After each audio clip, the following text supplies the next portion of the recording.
పిల్లలు కావాలనే మీ కలను నెరవేర్చుకోండి. మొదటి కన్సల్టేషన్, మొదటి స్కానింగ్ ఉచితం. వివరాల కొరకు హెగ్డే ఫెర్టిలిటీని సంప్రదించండి. ఆంధ్రప్రదేశ్ రాజధాని అమరావతికి సంబంధించి రైల్వే లైన్కి కేంద్ర రైల్వే శాఖ, కేంద్ర ప్రభుత్వం గ్రీన్ సిగ్నల్ ఇచ్చింది. అయితే దీనికి సంబంధించినటువంటి మరొక అడుగు ముందుకు పడింది. భూసేకరణకి సంబంధించి ఇప్పటికే ఖమ్మం జిల్లాలో భూసేకరణ చేయడం పైన రైల్వే బోర్డు, రైల్వే శాఖ నోటిఫికేషన్ జారీ చేసింది. ఇప్పుడు ఎన్టీఆర్ జిల్లా పరిధి, అంటే ఉమ్మడి కృష్ణా జిల్లా పరిధిలో ఉన్నటువంటి భూముల్ని సేకరించేటువంటి క్రమంలో నోటిఫికేషన్ జారీ చేసింది. జనవరి 16వ తేదీలోగా ఈ భూసేకరణకు సంబంధించినటువంటి అభ్యంతరాలపైన ఇతరత్ర ఉన్నటువంటి అంశాలను కూడా ప్రజలు నేరుగా రైల్వే అధికారులతో డిస్కస్ చేయడానికి అవకాశం కల్పించింది.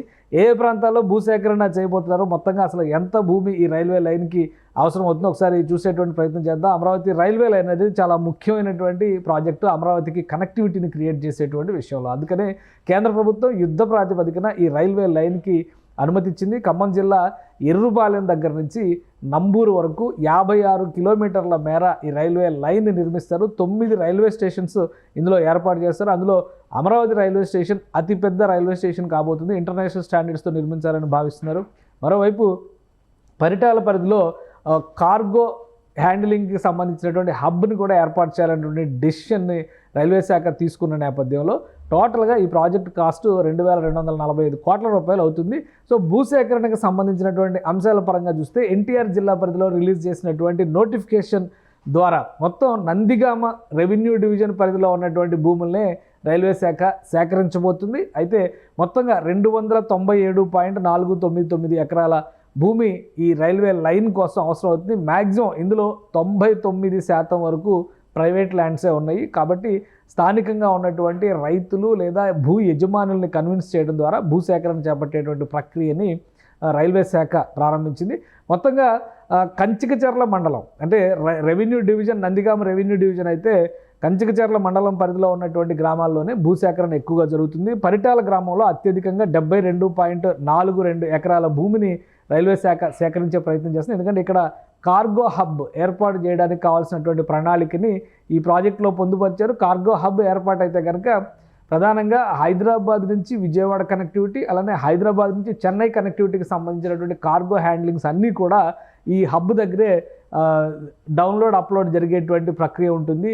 ఎగుమతి దిగుమతుల ప్రక్రియ అక్కడ జరుగుతుంది. కాబట్టి పెద్ద ఎత్తున విశాలమైనటువంటి ప్రాంగణంలో ఇక్కడ ఏర్పాటు చేసేటువంటి ఆలోచన చేస్తుంది. కాబట్టి 72 ఎకరాల భూమి ఇక్కడ అవసరం అవుతుంది. తర్వాత వీరులపాడు మండలం పరిధిలోకి వచ్చేటువంటి పెద్దాపురంలో 50.92 ఎకరాల భూమి, అలానే గొట్టుముక్కల గ్రామంలో 50.49 ఎకరాల భూమి, అల్లూరులో 43.15 ఎకరాల భూమి, జుజ్జూరులో 28.89 ఎకరాల భూమిని సేకరించబోతున్నారు. ఇక చిన్నరావుపాలెంలో 26.45 ఎకరాల భూమి, నరసింహరావుపాలెంలో 14.44 ఎకరాల భూమి, మొత్తంగా 297 ఎకరాల 4.97 కుంటల భూమి వరకు ఇక్కడ సేకరణ జరుగుతుంది. సెంట్ల భూమి అనమాట, ఇక్కడ సేకరణ జరుగుతుంది.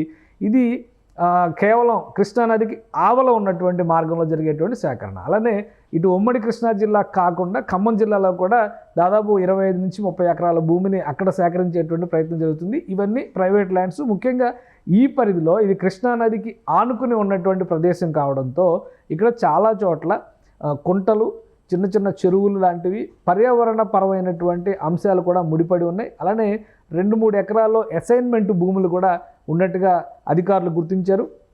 అందుకనే ఒక సమగ్రమైనటువంటి గెజిట్ నోటిఫికేషన్ని రిలీజ్ చేశారు. దీనిపైన అభ్యంతరాలను చర్చించడం ద్వారా భూసేకరణ చట్టాలకి అనుగుణంగా ఇచ్చేటువంటి పరిహారాలపైన కూడా భూ యజమానులతో మాట్లాడేటువంటి ప్రయత్నం చేస్తున్నారు. ఇప్పటికే కొంతమంది భూ యజమానులు అమరావతి తరహా ల్యాండ్ పూలింగ్ స్కీమ్ని తమకు అమలు చేయాలనేటువంటి విజ్ఞప్తి కూడా చేసినట్టుగా తెలుస్తుంది. వీటిపైన పూర్తి స్థాయిలో ప్రభుత్వం పక్షాన, ఆంధ్రప్రదేశ్ ప్రభుత్వం పక్షాన, రైల్వే శాఖ పక్షాన కూడా నిర్ణయం తీసుకుంది. ఎందుకంటే ఈ నిర్మాణం పూర్తయితే అమరావతికి రాకపోకలు దాదాపుగా నిర్మాణం చేయడానికే 2 నుంచి 3 సంవత్సరాలు సమయం పడుతుంది. వాస్తవానికి రైల్వే శాఖ ఇచ్చిన డెడ్ లైన్ అయితే 4 సంవత్సరాలు, కానీ ప్రభుత్వం 3 ఏళ్లలో పూర్తి చేయాలనేటువంటి టార్గెట్ పెట్టినటువంటి నేపథ్యంలో భూ సేకరణకు సంబంధించిన చిక్కులన్నింటినీ కూడా ఆంధ్రప్రదేశ్ ప్రభుత్వమే పరిష్కరించేటువంటి ప్రయత్నం చేస్తుంది. ఇక కృష్ణానది పైన దాదాపు 3.2 కిలోమీటర్ల మేర రైల్వే వంతెనని నిర్మించాల్సి ఉంటుంది. ఈ రైలు మార్గానికి సంబంధించి దాన్ని ఐకానిక్ బ్రిడ్జ్గా డిజైన్ చేయాలని ఏపీ సర్కార్ ఆలోచన చేస్తుంది.